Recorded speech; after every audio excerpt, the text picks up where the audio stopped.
appii baay'ee qulqullina viidiyoo keessanii osoo hin xiqqeessin kan sirreessu meegaabaaytii isaa xiqqeessutu jira. Assalaamu alaykum warahmatullahi wabarakatuh. Ashama akkam jirtu hordoftoota keenya. Sagantaa keenya guyyaa irraatiin akkaataa viidiyoo meegaabaaytiin isaa baay'ee guddaa ta'e itti xiqqeessuu dandeenyu waliin ilaalla. Qulqullina viidiyoo keessanii osoo hin xiqqeessin kan sirreessu meegaabaaytii isaa xiqqeessutu jira. Sam waliin ilaalla. Haga xumura qophii keenyaatti nu waliin turtii gaarii isiniin jenna. Appii kana buufachuudhaaf jalqaba Play Store keessa seenna. Play Store keessa erga seenne booddee gubbaa kanarratti Video Compressor and Editor kan jedhu akkasitti barreessitu.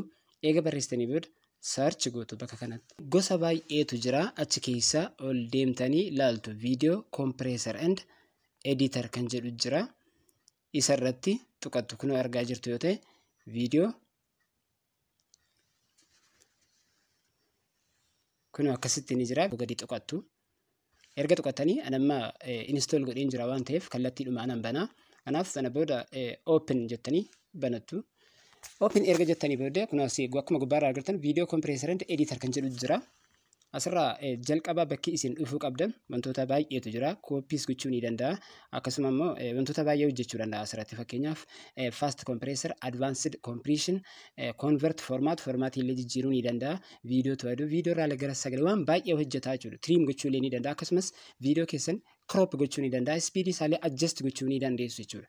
Rotate gochuu illee ni dandeessu. Kanaaf waan baay'ee isin hojjechuu danda'a jechuudha. Kanaaf amma jalqaba irratti bakka kana dhufuudhaan asirra dhufuudhaan bakka fast compression jedhu kanarratti tuqattu yeroo tokko gadi tuqtu. Yeroo tokko erga gadi tuqattanii booddee kallattiidhumaan viidiyoo bilbila keessan irra jirurra sin geessaa jechuudha. Fakkeenyaaf viidiyoo jalqabaa kana argaa jirtu yoo ta'e viidiyoon kun meegaabaaytii 39.97 jedha jechuudha. Kan kanaa olii jira fakkeenyaaf yeroo baay'ee kan meegaabaaytii bilbila keenya waraabnu viidiyoo bootaan jala bakka moobaayilaa nu jala fudhachuudhaan baay'ee nu cinquudha jechuudha. Asirraa next jenna jechuudha bakka kanarratti.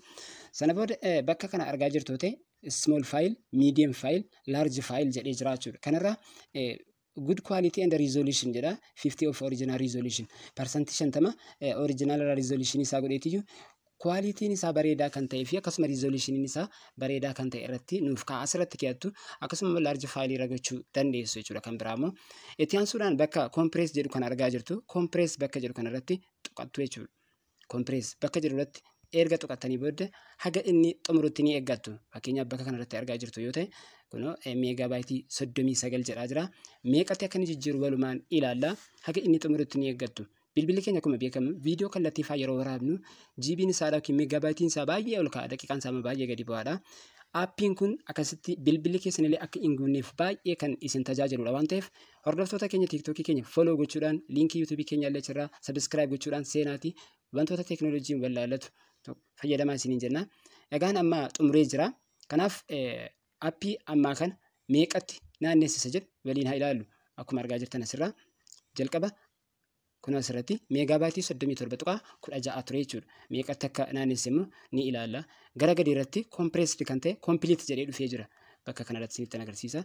Kunoo argaa jirtu yoo ta'e asirraa original meegaabaaytii 39.97 jedha. Output kan itti jijjiirame meegaabaaytii 2.80 jechuudha.